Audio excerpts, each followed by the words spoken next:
Assalamualaikum warahmatullahi wabarakatuh. Perkenalkan, nama saya Fakih Noval dengan NIM 2219101010. Di sini saya akan menjelaskan sedikit tentang mesin pendingin.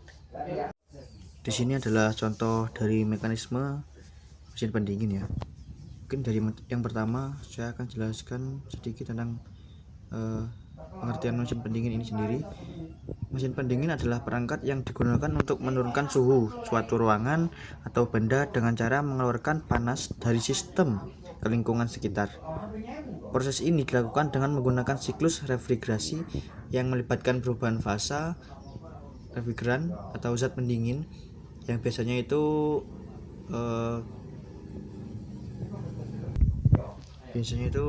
gas freon ya, dari cair ke gas maupun sebaliknya. Nah, yang kedua, fungsi dari mesin pendingin ini sendiri apa sih? Fungsi pertama dari mesin pendingin ini adalah untuk menjaga suhu pada level tertentu dibutuhkan oleh suatu sistem atau proses. Beberapa fungsi spesifiknya meliputi yang pertama, pengawetan makanan, digunakan dalam lemari es seperti untuk menjaga makanan agar tetap segar. Yang kedua, ada pendingin ruangan, digunakan dalam sistem AC untuk menjaga suhu ruangan agar tetap nyaman. Yang ketiga, ada pada proses industri, digunakan dalam berbagai proses industri yang memerlukan pengendalian suhu. Kemudian mekanisme dari mesin pendingin ini sendiri yaitu umumnya berdasarkan pada siklus kompresi uap yang terdiri dari 4 tahap, yaitu kompresi, refrigeran dalam bentuk gas dikompresi oleh kompresor sehingga tekanan dan suhunya naik. Kedua, ada kondensasi, gas bertekanan tinggi yang sudah dikompresi tadi, kemudian dikondensasi dalam kondensor, mengeluarkan panas ke lingkungan dan berubah menjadi cairan bertekanan tinggi. Yang ketiga, ada ekspansi, cairan yang bertekanan tinggi melewati katup ekspansi di mana tekanan dan suhunya turun drastis menjadi dingin. Yang keempat, kemudian dievaporasi. Refrigeran bertekanan rendah memasuki evaporator, menyerap panas dari lingkungan dan menguap menjadi gas. Gas ini kemudian kembali ke kompresor untuk memulai siklus lagi. Mungkin saya akan sedikit lebih jelaskan lebih dalam, yaitu yang pertama pada siklus kompresi. Pada tahap kompresi tadi, refrigeran dalam bentuk gas yang memiliki tekanan dan suhu rendah dihisap oleh kompresor. Nah, kemudian kompresor berfungsi untuk menaikkan tekanan dan suhu refrigeran. Jadi pada kompresor ini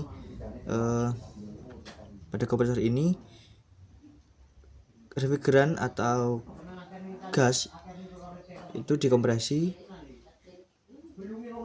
yang akan menaikkan tekanan dan suhu dari gas ini tadi. Hasilnya, refrigeran berubah menjadi gas bertekanan dan bersuhu tinggi.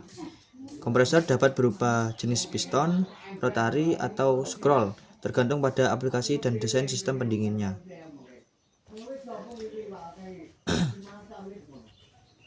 Kenapa sih menggunakan kompresor? Yaitu tadi yang pertama, menambah tekanan suhu. Refrigeran perlu dinaikkan tekanannya agar dapat melepaskan panas saat berada di kondensor nanti. Yang kedua, untuk meningkatkan entalpi. Refrigeran yang keluar dari kompresor memiliki entalpi lebih tinggi yang diperlukan untuk siklus selanjutnya. Itu kedua, kondensasi. Gas bertekanan dan bersuhu tinggi tadi dari kompresor kemudian mengalir ke kondensor.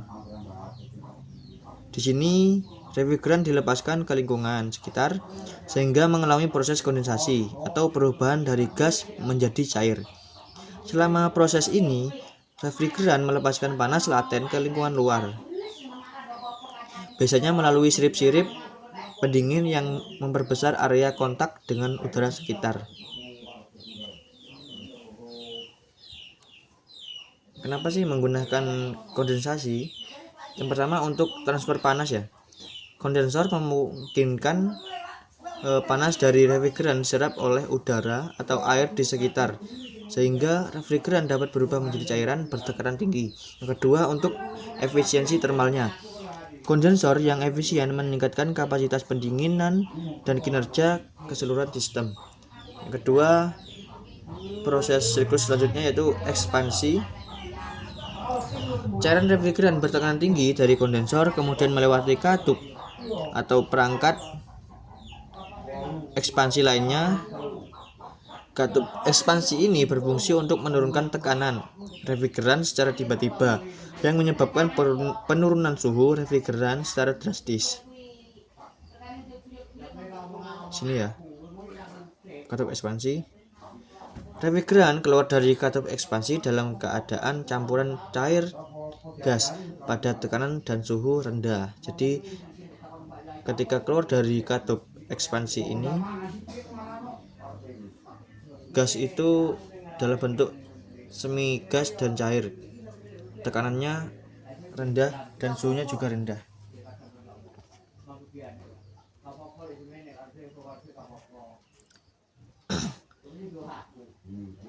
Kemudian ada evaporasi. Refrigeran bertekanan rendah dan bersuhu rendah ini kemudian mengalir ke evaporator. Refrigeran menyerap panas dari lingkungan sekitar. Proses penyerapan panas ini menyebabkan refrigeran menguap. Gas refrigeran yang dihasilkan kemudian kembali ke kompresor untuk memulai siklus lagi. Jadi setelah evaporasi, gas tadi dialirkan lagi ke kompresor untuk dimulai siklus berikutnya dan proses awal yaitu dikompresi lagi.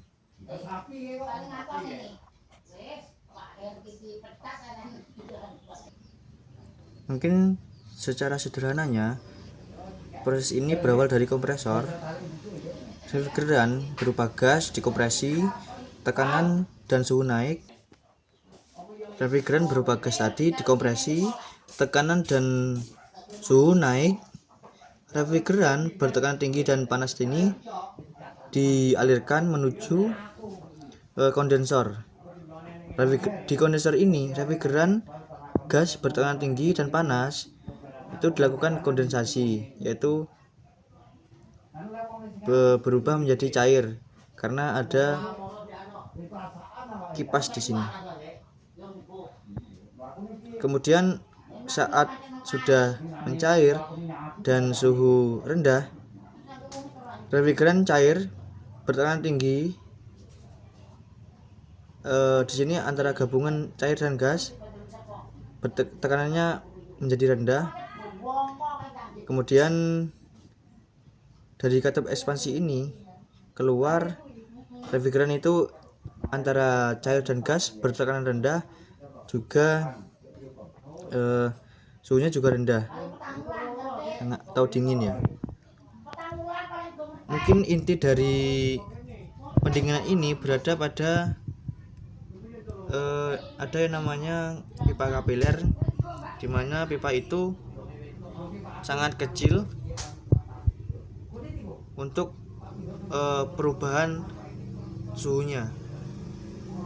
Jadi bahan yang digunakan dalam pipa kapiler ini adalah tembaga. Kenapa menggunakan tembaga? Karena tembaga ini memiliki konduktivitas termal yang sangat tinggi dan tahan terhadap korosi dan juga mudah dibentuk ya. Jadi untuk penggunaannya, mesin pendingin ini mulai dari kompresor,